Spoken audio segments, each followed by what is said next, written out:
Hello la team, j'espère que vous allez bien. Moi je vais très bien. Aujourd'hui je vous retrouve avec la recette de la sauce pistache avec des obstacles.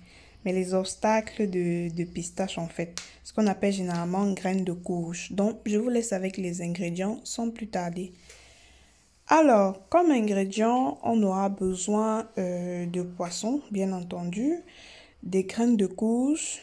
Voici à quoi il ressemble, encore appelé graines de pistache. Du poisson, j'ai déjà mentionné. On aura besoin là des branches de céleri ou les feuilles, hein, comme vous voulez. On aura besoin de l'ail, du gingembre, un oignon, des petites tomates, de l'oignon vert, j'ai les branches ici et les feuilles que je vais découper ensuite. Mais vous pouvez très bien utiliser les autres feuilles que vous voulez. Du gombo, du poivre blanc, du sel. Et on aura également besoin de notre bouillon qu'on a préservé la dernière fois.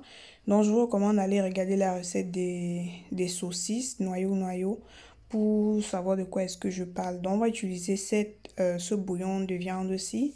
Également de l'huile végétale.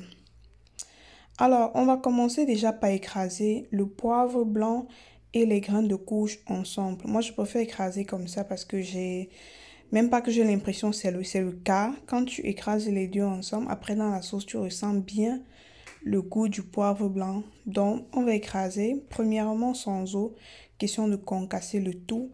Et ensuite, je vais verser la moitié de mon bouillon là dans le blender pour question d'obtenir une pâte quoi. Mais si vous n'avez pas de bouillon, vous pouvez très bien utiliser de l'eau simple quoi.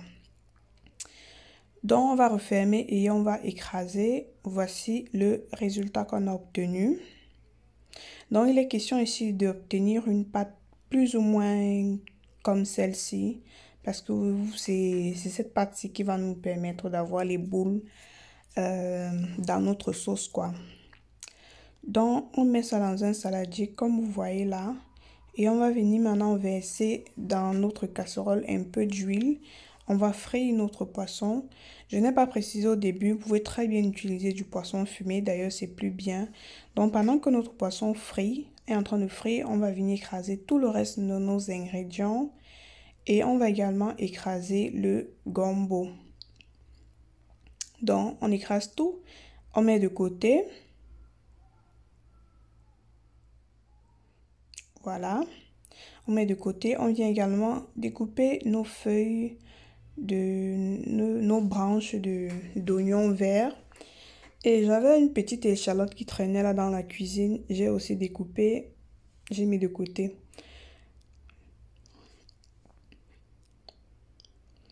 Donc, on revient retirer notre poisson qui est déjà prêt.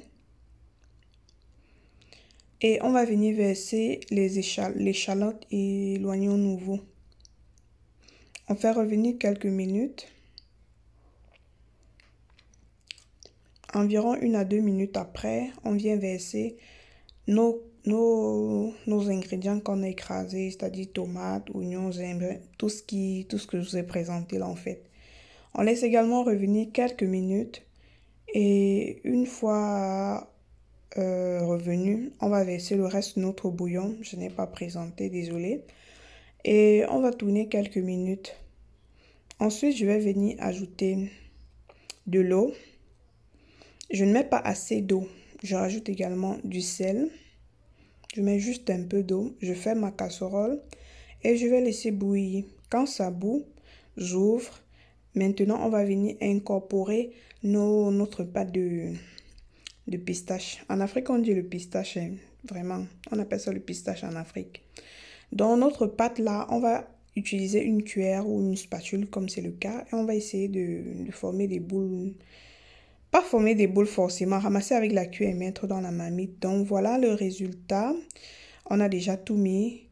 Il est question ici de mettre le feu moyen et laisser cuire notre sauce tout simplement. Donc en cuisant, ça va se coaguler et ça va former les boules que vous voyez là. Donc n'oublie pas de temps en temps de venir tourner la marmite comme vous voyez là.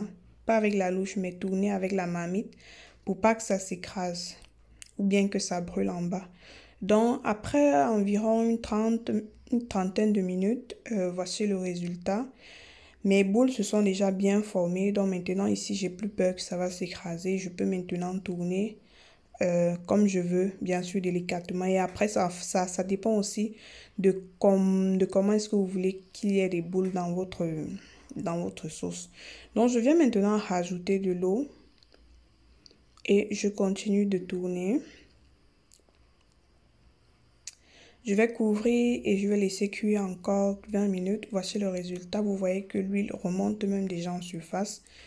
Donc, c'est prêt. Je vais maintenant mettre le gombo et je vais essayer de délier. À ce niveau, si je ne referme plus la marmite, je laisse cuire une dizaine de minutes sans couvercle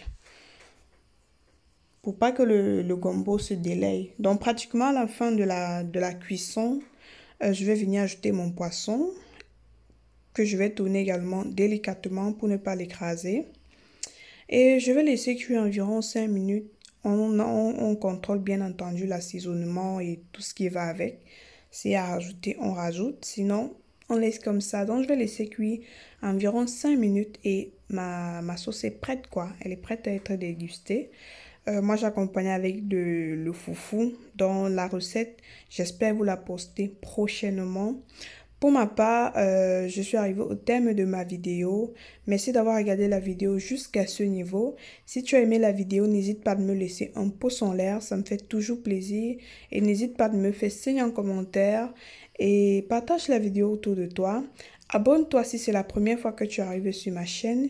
Ici, je te propose des recettes africaines, camerounaises particulièrement. Donc, abonne-toi pour ne rien manquer. Ciao!